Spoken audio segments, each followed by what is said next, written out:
ইরানি হামলার জেরে তেহরান পাল্টা হামলা চালাতে পারে এমন আশঙ্কায় শুকনো খাবার ও পানি মজুত করছে ইসরায়েলিরা। ইতোমধ্যে জেরুজালেমের সুপার শপগুলোতে দ্রুত ফুরিয়ে যাচ্ছে খাদ্য ও পানি। মজুত করার জন্য মানুষ এখন এগুলো হুমড়ি খেয়ে কিনছে।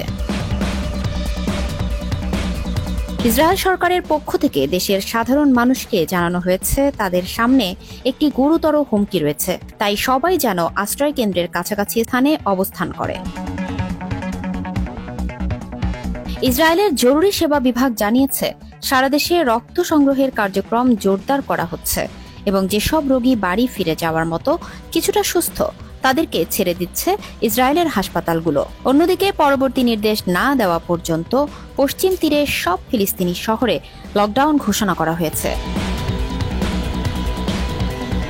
ইসরায়েলের হামলার প্রতিক্রিয়ায় ইরান যে প্রতিশোধ নেবে তার ইঙ্গিত সাথে সাথেই পাওয়া গেছে।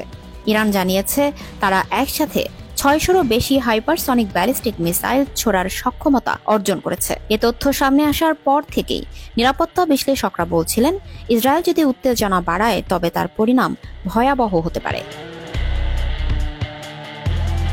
ইরানের বিপ্লবী গার্ড বাহিনী বা IRGC এরই মধ্যে অপারেশন ট্রু প্রমিস 3 নামের একটি বৃহৎ সামরিক প্রতিশোধ অভিযানের ঘোষণা দিয়েছে। এই অপারেশনের মূল লক্ষ্য হবে ইসরায়েলের বিমান ঘাঁটি, রাডার ব্যবস্থা এবং ভূগর্ভস্থ সামরিক ঘাঁটি ধ্বংস করা।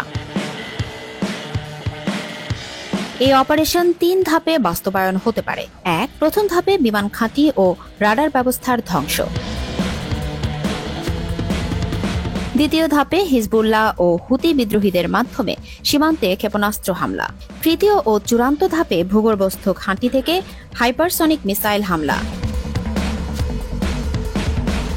বিশ্লেষকরা বলছেন এই ধরনের সমন্বিত আক্রমণ হলে ইসরায়েলের প্রতিরক্ষা ব্যবস্থার কতটা সক্ষমতা রয়েছে তা বড় প্রশ্ন হয়ে দাঁড়াবে।